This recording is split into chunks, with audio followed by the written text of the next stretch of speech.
Halo semuanya, perkenalkan nama saya Filzanela Hazika dengan NIM akhir 575 dari kelas EMK untuk mata kuliah Strategi Internasional. Nah, pada kesempatan kali ini, saya akan mempresentasikan tentang transformasi bisnis model pada perusahaan Samsung. Jadi langsung aja ikuti pembahasan aku ya. Yang pertama, saya akan membahas tentang profil dari perusahaan Samsung dulu.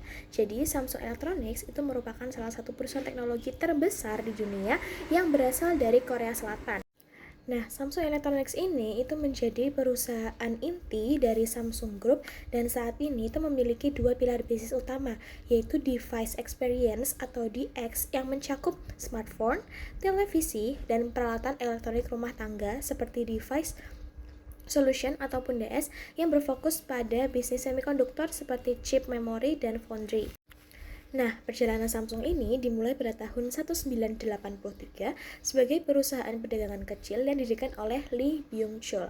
Kemudian, Samsung ini mulai masuk ke industri elektronik pada tahun 1969 dan terus berkembang hingga saat ini sehingga menjadi perusahaan teknologi yang besar, teknologi global. Kemudian, salah satu titik penting transformasi Samsung terjadi pada tahun 1993. Nah, ini mengubah fokus perusahaan dari produsen barang murah menjadi perusahaan yang mengutamakan kualitas, kuantitas, inovasi, dan desain premium. Selanjutnya, di sini saya akan membahas atau menjelaskan tentang faktor-faktor yang mendorong perubahan model bisnis pada perusahaan Samsung. Faktor yang pertama adalah disrupsi teknologi. Jadi, munculnya iPhone pada tahun 2007 dan berkembangnya sistem operasi Android membuat Samsung harus beradaptasi dengan sangat cepat. Nah, Samsung sendiri kemudian meluncurkan seri Galaxy yang berhasil menunjukkan atau menjadikan perusahaan tersebut salah satu pemimpin pasar smartphone di dunia. Nah, faktor yang kedua adalah faktor dari regulasi dan politik. Jadi, di berbagai negara itu mulai menerapkan kebijakan kandungan lokal seperti TKDN di Indonesia, sehingga Samsung itu harus menyesuaikan strategi produksinya. Nah, selain itu juga, konflik teknologi antara Amerika Serikat dan China juga mempengaruhi industri semikonduktor yang global, sehingga Samsung perlu adanya diversifikasi investasi dan pasar.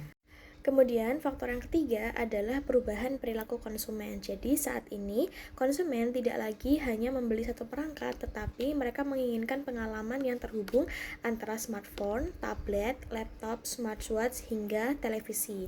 Jadi Samsung itu melihat peluang tersebut dengan membangun galaksi ekosistem yang saling terintegrasi.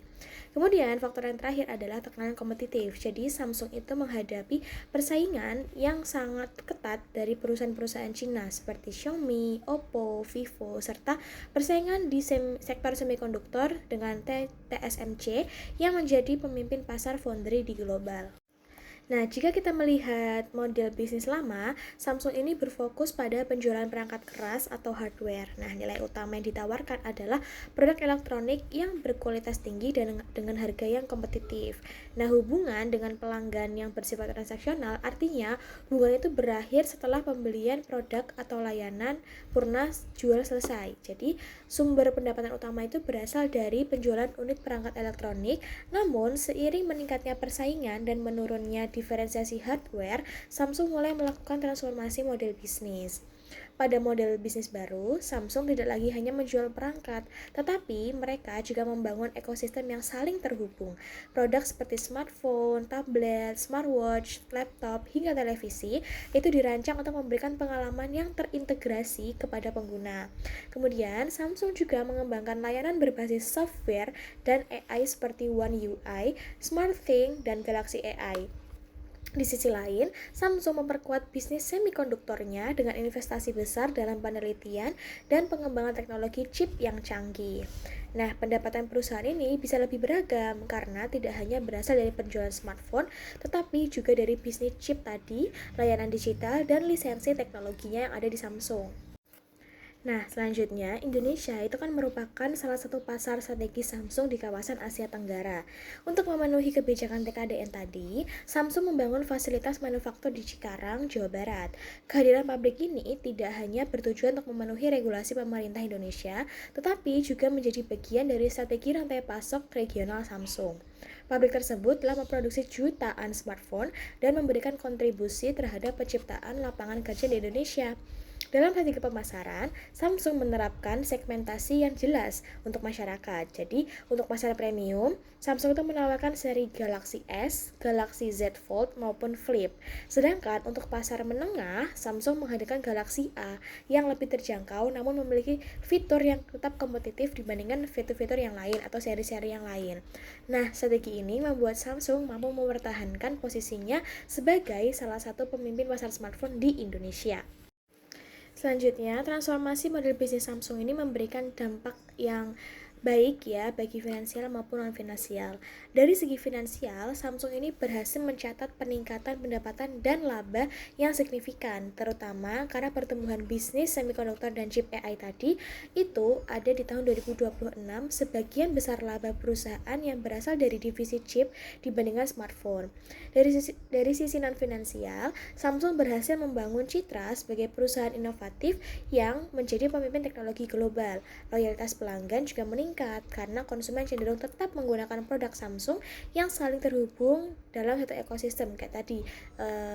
Tablet bisa terhubung ke smartwatch, handphone bisa terhubung ke smartwatch, ataupun HP bisa disambungkan ke televisi.